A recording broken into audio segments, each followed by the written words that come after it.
မိတ်ဆွေတို့ဒီနေ့ကျွန်တော်ကြုံလို့မျှဝေပေးခြင်းတဲ့အကြောင်းလေးကတော့ဒီအဘောတစ်လုံးကိုမိမိစိတ်ကြိုက်ပြင်ပြီးသွားပြီဆိုရင်ဒီ slow night တွေဟိုအုတ်တိုင်းမို့စမ်းမို့မမေ့နဲ့နော်မိတ်ဆွေတို့ဒီနေ့ slow night စမ်းပြပေးမယ်ဒီမှာ slow night ကသူကဘလို့ညာလဲဆိုရင်ကြည့်ကြတွေ့လားနော်ကစားရင် तू က coin လုံးဝမပြတ်သေးတဲ့အတွက်သူ့ရဲ့ပတ်လန်းအရာ तू ကတောက်မြည်တယ်နော်ကတောက် तू မြည်ပေးတယ်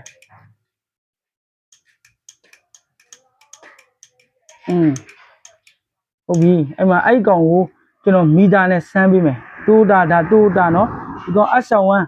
ဒီကျွန်တော်တို့ဒီ343ရာပေါက်343ပလာတို့ဆက်တော့မှာလာတဲ့အဆောင်ဝမ်း343တငုတ်စင်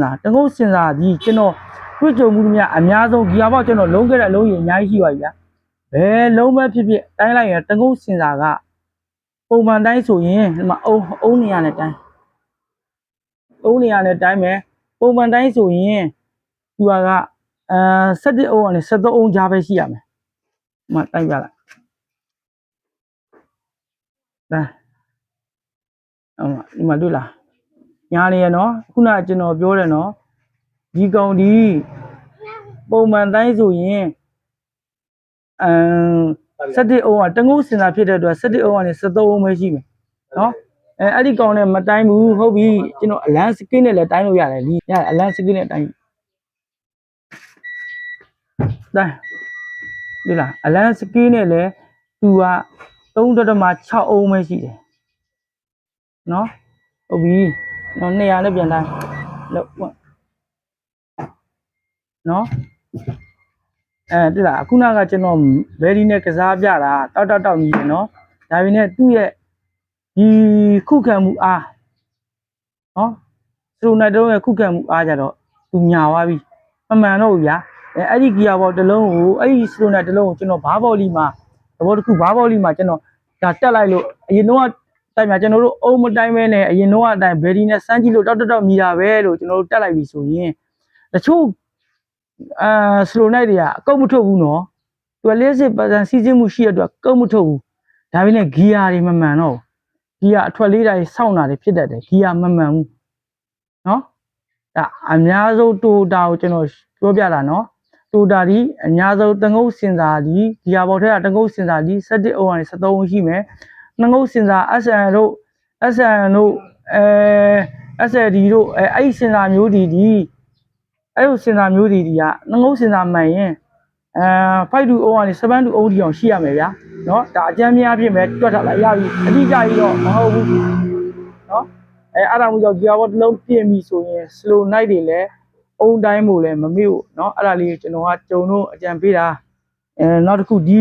ဂီယာဘောတွေမှာဆို slow night 5လုံးလာတာရှိတယ်နော်3လုံးလာတာရှိတယ်ဒီကောင်တငုတ်ထဲနဲ့3လုံးဒီဒေါင်းကစင်စာဒီ SN2 ဒီအလျက်စင်စာဒီ SN1 နော်ဒီကောင်ဒီ SA အခုကျွန်တော်နောက်စင်စာအခုကျွန်တော်ထည့်မဲ့စင်စာတစ်လုံးကိုတိုင်းပြပေးမယ်အခုနောက်ထည့်မဲ့စင်စာနော်ဒီစင်စာဒီကျွန်တော်ဒီနေရာမှာ SN1 ကိုအစားထိုးထည့်လို့စင်စာတငုတ်စင်စာနော်အဲ့ဒီတငုတ်စင်စာဒီမီတာတိုင်းပြပေးမယ်ရော့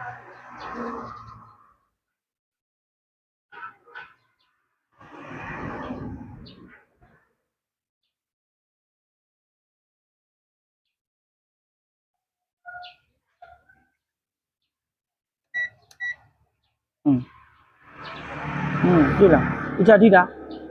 73တူအုံးရှိတယ်နော်ဒါ73တူအုံးရှိတယ်ဒီလောက်ဆိုရင်ဒါသူထဲလို့ရတယ်ရင်တော့ဆိုအလွယ်ပဲဗျာဒီစလိုနာတစ်ချောင်းဒီကတောက်မြင်ရတယ်ပဲကျွန်တော်လည်းတွက်ခဲ့ဦးတယ်သင်ခဲ့ဦးတယ်ဆန်းလိုက်တယ်တမြင်ရပြီမဟုတ်ဘူးတချို့စလိုနိုင်တွေညာတယ်ဗျဘလို့တွေညာလဲဆိုရင်အုံးတိုင်းရင်သူ့အုံးမပြည့်ဘူးဒါပေမဲ့ဘယ်ဒီနဲ့အပေါင်းလို့ဆိုင်းရင်သူကတော့ coin စီးစင်းမှုလေပတ်နေရှိတဲ့အတွက်သူကကတောက်တော့မြည်တယ်ဒါနဲ့အဲ့ဒီမှာကားပေါ်မှာထဲလိုက်ပြီဆိုရင်ဘာတွေဖြစ်လဲဆိုရင်ဒီကအချိန်နောက်ကြတာတို့ဂီယာစောက်တာတို့အထွက်နေတာတို့နော်20SM1 လို့ဆိုရင်ဗျာဖြစ်ပြီဆိုရင်အထွက်နေတယ် SM2 လို့ဖြစ်ပြီဆိုရင်20တို့40တို့ ဂီယာထက်မကြော်နိုင်ဘူးဗျာဒါပေမဲ့စလိုနိုင်ကိုစမ်းကြည့်လိုက်ရင်တောက်ပဲမြည်တယ်ဒါပေမဲ့အုံတိုင်းကြည့်ရင်အုံတံမိုးတွေညော့နေတယ်နော်ကျွန်တော်တို့အများဆုံးအပြင်ဒီလိုမျိုးဂီယာပေါက်တွေမှာစင်စာတငုတ်ထဲပါတဲ့ကောင်လေးစင်ကတငုတ်ထဲပါတဲ့ကောင်လေးဆိုရင်အများဆုံးအပြင်ဘယ်လိုဖြစ်လဲဆိုရင်သူက17ဘိုးက17အုံးကနေပြီးတော့73အုံးကြားကိုရှိရမယ်ဗျာနော်သူ့ရဲ့တက်မှတ်ချက်ဗျာတိုတာတွေနော်အများဆုံးတိုတာအများဆုံးပြောမယ်ဗျာဒီစမ်းတွေကတော့တချို့ကားတွေ CVT တွေပါလေဆိုတော့ကွဲလဲမှုတွေရှိတယ်အုံတံမိုးတွေမတူဘူးဆိုလို့နိုင်ရဲ့ထုတ်လုပ်မှုကုမ္ပဏီတွေရဲ့အုံတံမိုးတွေမတူဘူးဒါနဲ့တိုတာအများစုမှာတငုတ်ထဲစင်စာဆိုရင်ဘယ်ကားမဆိုပရိုဘောဖြစ်ဖြစ်စပ်ဖြစ်ပလာလို့ပဲဘာဘယ်ကားမဆိုဗျာတငုတ်ထဲဆိုရင်17အုံးကနေပြီးတော့73အုံးကြားရှိတယ်နှငုတ်ဆိုရင်4သူအုံးကနေပြီးတော့9လောက်ထိအောင်ကိုရှိတယ်သူ့ရဲ့တက်မှတ်မှုနှုန်းရှိတယ်နော်အဲ့ဒါမျိုးကြောင့်ဘယ်ဒီနဲ့လဲကတက်ကတော့ဆမ်းပါပြီးရင်အုံးတံမိုးလဲကိုကတိထားတယ်ဆိုရင်မသိရင်လဲChrome တို့ဗျာ Google တို့မှာရှာလို့ရပါတယ်အုံးတံမိုးတွေနော်အဲ့ဒီကောင်တွေရှာပြီးတော့တိုင်းပါအဲ့ဒါမှဂီယာဘော့တစ်လုံးကိုလုံးဝ safe ဖြစ်မှာဂီယာဘော့ထဲက fiber လဲတယ် YC လဲတယ်ကောင်းသွားပြီမထင်နဲ့ဒီ slow night တွေညာနေရင်လဲပြစ်ချက်တွေဖြစ်တတ်တယ်နော်မိတ်ဆွေများကိုအခွင့်ခါတင့်ရင်နောက်ဗီဒီယိုများလဲစင်စာတွေရဲ့အကြောင်းစင်စာတွေကဘယ်စင်စာကဘယ်ဂီယာမှာအလုပ်လုပ်တယ်နှငုတ်စင်စာကဘယ်ဂီယာမှာအလုပ်လုပ်တယ်ဆိုတဲ့အကြောင်းကိုဗီဒီယိုလေးနဲ့ရိုက်ပြီးတော့မျှဝေသွားဖို့ရှိပါတယ်အဲဒါကြောင့်ကျွန်တော်ရဲ့ channel လေးကိုလည်း subscribe လေးလုပ်ပြီးတော့အားပေးထားဖို့မမေ့နဲ့နော်